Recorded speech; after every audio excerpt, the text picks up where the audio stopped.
Hey everybody, this is D Hunter, bringing another action figure review. Today, we're going to look at the Aton Custom 1/12 scale Constantine action figure. This is from the DC live action film starring Keanu Reeves almost 20 years ago. This figure is specifically labeled as Hell Detective because a third-party unauthorized, unlicensed figure that doesn't have the legal rights to actually call it Keanu Reeves, although I do notice it says Constantine on the front. So be it. I'm really impressed with the Aton Custom figures that I have so far. So far I have the Ben Affleck Bruce Wayne and the Robert Pattinson Bruce Wayne, and they are magnificent. So when I found out about this, I just had to get it. So let's take a look at the packaging. As you can see, Constantine, 1/12 scale action figure. We have some of those sort of magical type logos with a cross. One side of the package, kind of hinged there, like just open it up. Other side, Aton Custom, Constantine, 1/12 scale action figure. Backside, little warning. Top, bottom, not much going on. Opening up the flap, we've got a bunch of monsters and demons. And then here's Constantine in the package. So no further ado, let's open him up. Alright, now that this figure out of the package, here he is with all the accessories laid out, and he comes with quite a bit of cool stuff. He has a Bible, a bottle of alcohol and a glass, a couple different lighters, 4 cigarettes, a gun, a blade, blast effect for the gun, 3 shells for the gun, 2 alternate heads, 13 alternate hands, totaling 15 interchangeable hands. Now before we take a look at those, let's talk about and check out the actual figure. So this is John Constantine. As a comic character, he originated in Vertigo Comics. Vertigo was a more adult sort of DC comic, but since then he's been incorporated into the main DC canon, and he's been in there for quite some time. I'm a pretty big fan of Constantine. He's a cool character.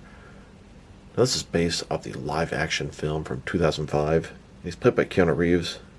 Now, he doesn't really look like Constantine.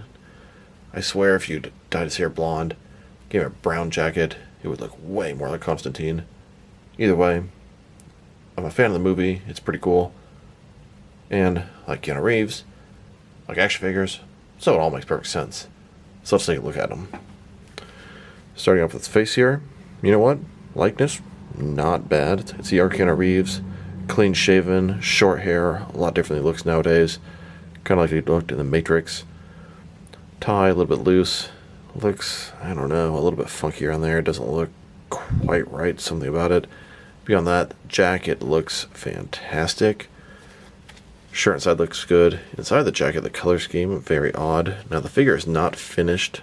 Cannot take the jacket off. That's a little annoying because in the film he definitely had the jacket off. It would have been cool if you could see the tattoos of his arms, etc. Dress slacks, dress shoes, double jointed knees.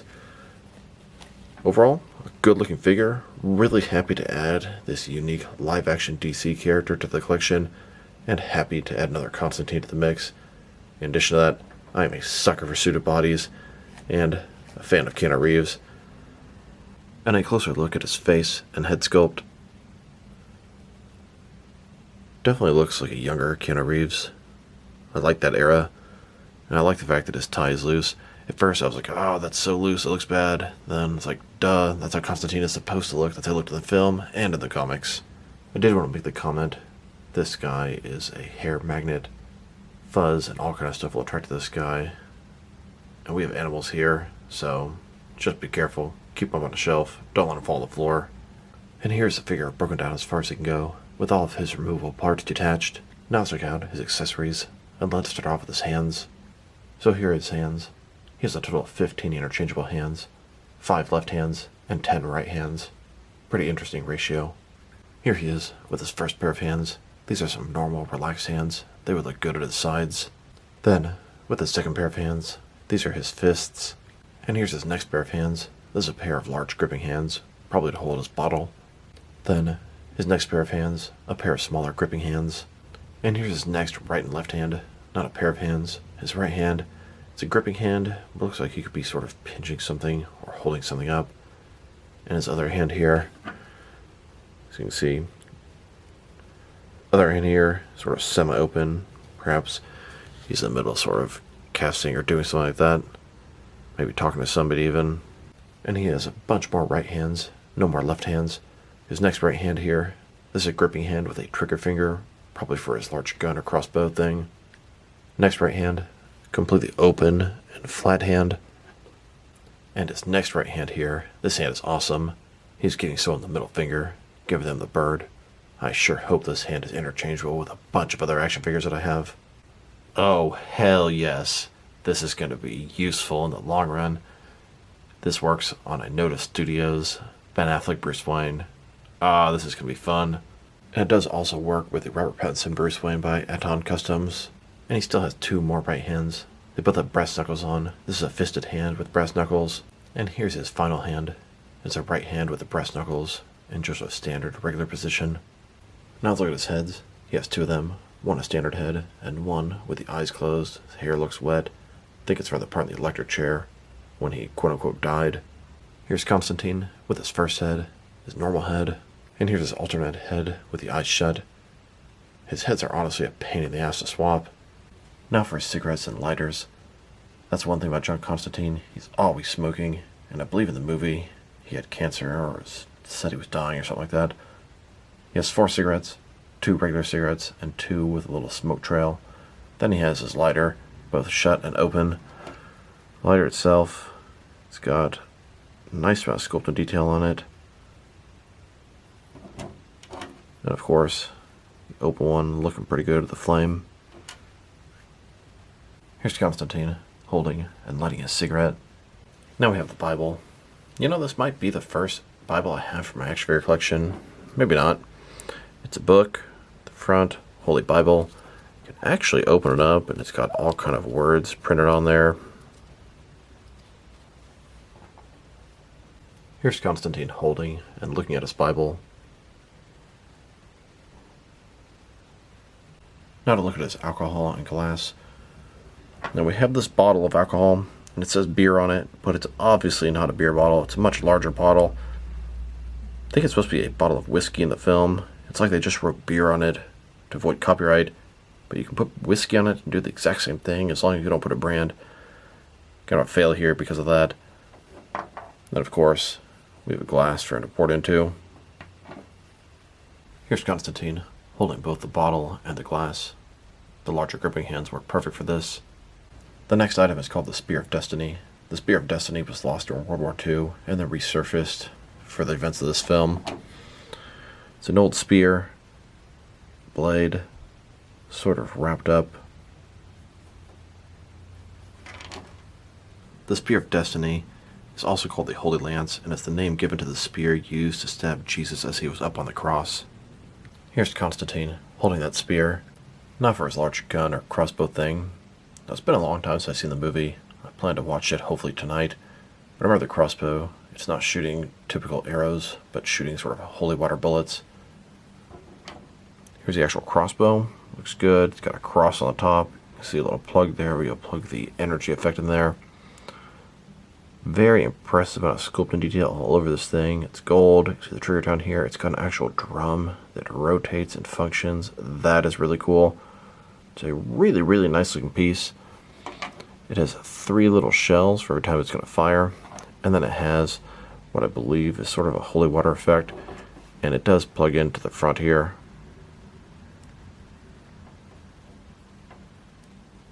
Pretty tight, but it works and it looks fantastic. Here's Constantine holding his weapon. I remember killing a shit ton of demons or half-breeds with this thing in the film.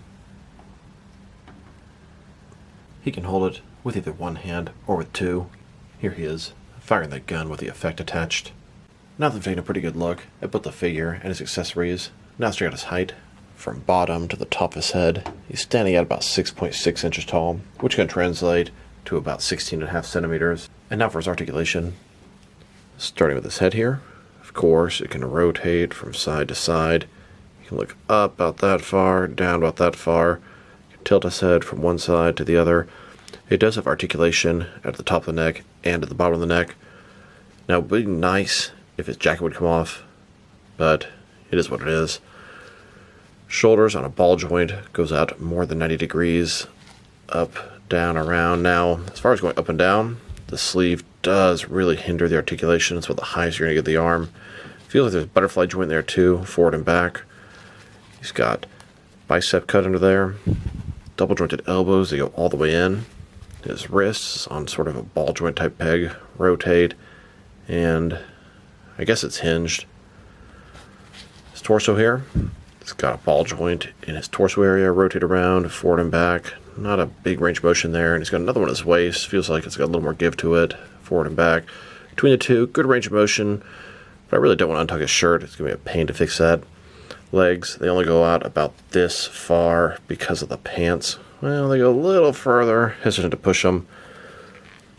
Forward, decent amount. Back, not much. As far as he's got thigh rotation here. Double jointed knees, they go all the way back. Ankle, forward and back a tiny bit. Rotate, tilt, rock just the tiniest bit as well. Here's Constantine sitting at a bar, having a glass of whiskey. And here he is in an alleyway, smoking a cigarette. And here's Constantine, coming through the ruins of a building, holding his crossbow. Now let's check him out. Next to some other action figures, starting off with some other John Constantine figures. Here he is, next to the oldest Constantine figure that I have. This is an older DC Direct Vertigo Constantine. Then, many years later, Mattel made a Constantine figure in their DC Universe Classics line, the Signature Series, Mighty Collector exclusive. Next, DC Direct made one from the New 52 comics. Then, DC Direct made another one from the Constantine TV show, which eventually became part of the CW Arrowverse. Recently, McFarlane made a Constantine figure in their DC Multiverse line, and the most recent Constantine figure that they made is the Mezco 112 collective version. Here are all of the different John Constantine figures they've made in the 6 and 7 inch scale. Quite a collection at this point. He's finally getting some action figure love. Now let's check him out. Next to some other Keanu Reeves figures. Here he is, next to a Keanu Reeves Neo from Matrix Revolutions. This is by McFarlane Toys. Then, next to a couple of Mafex Keanu Reeves John Wick figures. Here he is, next to some DST or Diamond Select Toys John Wick figures. Then, next to a McFarlane Johnny Silverhand from Cyberpunk 2077. Here are all of my different 6 and 7 inch scale Keanu Reeves figures. Now let's check them out. Next to some other third-party, unauthorized, unlicensed action figures. So this Keanu Reeves John Constantine figure is not licensed by Keanu Reeves, Warner Brothers, or DC. Here he is, next to a Noda Studios Ben Affleck Bruce Wayne. This figure is called Rich Man. Aton Customs, Noda Studios, same word, spelled backwards. These guys are from the same company, and it's probably the same body underneath there for the most part, with different clothing. I love the fact that the hands are interchangeable. And here he is, next to the Aton Custom, Robert Pattinson Bruce Wayne from The Batman, also a fantastic figure. Here are all my different Aton Custom or Noda Studios third-party unlicensed unauthorized figures. Constantine is just a little bit worse than these two Bruce Wayne figures, but God, these figures are awesome. These Bruce Wayne figures are easily 8.5 out of 10. Constantine, he's close, but a tiny bit inferior. I believe this company also makes a Hugh Jackman Logan from Logan. I definitely wouldn't mind getting one of those, but I wanted to take care of my DC collection first. Here he is, nice one AC play Robert Pattinson Bruce Wayne. Compared to the Aton Custom, this one sucks. Then, next to a Noir Toys, Gotham by Gaslight Batman. Here he is, next to a Fan Super, Arkham Origins XE Suit Batman. And here he is, next to an SSR, Night of Vengeance, Thomas Wayne Flashpoint Batman, and Endgame Joker. Then, next to a Mixmax, Deathstroke, and Two-Face. And now, next to a Felix Toys, Joaquin Phoenix Joker. And finally, next to a Patriot Studios, Joaquin Phoenix Joker, and Arthur Fleck. Every time I get a cloth soft goods 1/12 scale unauthorized unlicensed figure, I always think to myself, what's the quality like? Some of them can be really bad, some can be really good. I always compare them to Mezco figures because Mezco is like the best thing in 1/12 scale cloth soft goods out there, and he's pretty damn close to Mezco quality. The Aton Customs or Noda Studios figures are the best unauthorized unlicensed figures I've ever gotten, and as you can tell, I've got a bunch of them. And here he is, next to some Mezco Batman villains. And here, next to even more Mezco figures. I do wish I had the Mezco Keanu Reeves John Wick. Now let's check him out. Next to some action figures from different various companies, so we can see how he fits in, both scale and style-wise, in case you don't know which lines you can mix him with. Since he's at Noda Studios or Aton custom figure, they're typically the 6-inch scale. I'm going to start off my comparisons with some of the smaller action figure lines I collect and work my way larger. Here he is, next to some Jazzwares Fortnite figures. And here he is, next to some SH Figure Arts action figures. Here's Constantine, next to a thing of super glue. Then, with some Hasbro Marvel Legends. And here he is, with some Mafex figures. Then, with some Mattel DC Universe Classics and Multiverse figures. And now, next to some Jazzwares AEW wrestlers. Then, with some Mattel wrestling figures. And here he is, standing with some NECA figures. Then, with some DC Direct and DC Collectibles figures. And here he is, with some McFarlane toys. And here he is, next to some DST or Diamond Select toys. And finally, next to some Jakks Pacific wrestling figures. So overall, this figure is fantastic. The likeness is great. The cloth soft goods, excellent. Accessories are plentiful and amazing. The only sort of negative thing would be his articulation. The articulation is great, but it's a little bit prohibited by the jacket and the pants. If I were to rate this guy, I'm going to give him a very solid 8 out of 10. Not quite as good as the two Noda Studios Bruce Wayne figures that I have, but damn close. So this is D Hunter. Thank you guys for watching this video. If you liked the video, press like below. If you have anything you want to say with the video, add to the comment section. If you want to see additional action figure reviews from me, press subscribe. I do appreciate when you do that. Once again, this is D Hunter. Thank you guys for watching this video, and I will talk to you guys real soon.